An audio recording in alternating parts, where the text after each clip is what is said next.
Salut YouTube, c'est Jay de la chaîne qui parle du secourisme et bienvenue au comptoir du casque qui nous a gentiment prêté ses locaux pour réaliser une vidéo sur comment ouvrir un casque de moto. Donc je les remercie. Et comme tu peux remarquer, ce n'est pas le choix qui manque. Ah, petit disclaimer. 1. Cette vidéo n'est pas sponsorisée. 2. L'idée est de montrer comment ouvrir certains casques, ainsi que de retirer les protections si tu as envie de le faire. Donc, cool sur les commentaires. Et on commence par le casque jet. Déjà il faut que tu saches une chose. Sache que la majorité des casques possèdent des éléments rouges pour tout ce qui est attache et éléments à retirer en cas d'urgence. Ici, la fermeture du casque est une fermeture micrométrique. Il suffit de tirer la languette et les crans sont facilement retirables. Nous voyons maintenant un casque intégral un peu spécial. D'abord, il possède lui aussi des jugulaires avec des attaches micrométriques. Sur l'écran, ou ce qu'on appelle visière aussi, tu trouves un ou deux ergots pour prendre appui dessus et le relever pour accéder à ta victime. Et ici, oh surprise, deux gâchettes à l'intérieur de la partie inférieure du casque. Ces gâchettes sont utilisées pour retirer la partie avant. Il te suffit de maintenir appuyé les deux gâchettes en même temps et de tirer la partie avant et le tour est joué. Et on continue maintenant avec un casque modulable, toujours avec des attaches micrométriques et un ergot pour lever l'écran de protection.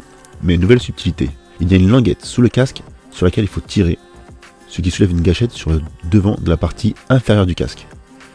Et tout en maintenant la languette en traction, il faut appuyer sur la gâchette pour libérer la partie modulable du casque. Alors attention, certains casques possèdent des systèmes de pompe intégrés afin que l'intérieur du casque prenne la forme du visage du pilote. Le gros bouton permet de gonfler et le petit bouton métallique permet de dégonfler le casque.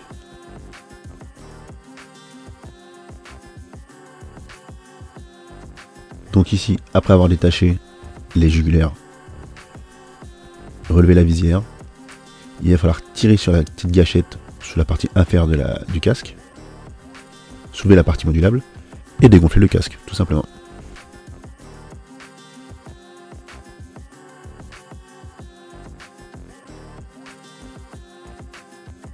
Et voilà, enfin la tâche double D, constituée de deux boucles et d'une sangle qui passe à l'intérieur des deux et qui finit clipsée. D'abord, déclipser la sangle, puis comme toujours, il faut tirer sur la languette rouge pour libérer celle-ci. Une fois qu'on a tiré, la sangle est libre, il suffit de la retirer délicatement, de la passer et le tour est joué. Il est possible maintenant sur beaucoup de casques de retirer les parties internes latérales de ceux-ci pour ensuite dégager la victime.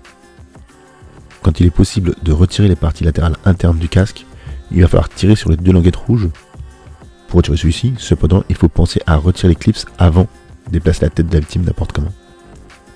Bon, clairement pour retirer ces protections sans bouger la tête, il faut s'entraîner énormément.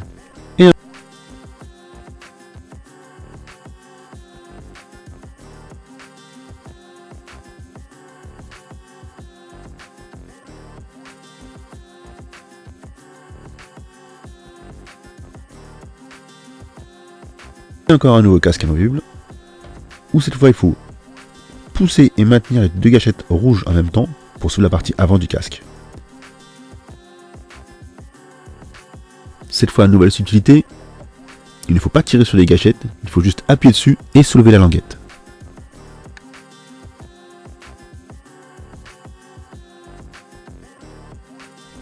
Et pour finir, les casques peuvent être équipés de bavettes qu'il est possible de retirer pour faire passer le menton, ou tu peux le couper à coup de jesco aussi, c'est possible. Et ensuite tu retires les parties latérales. Ou alors tu retires ton casque, tout simplement.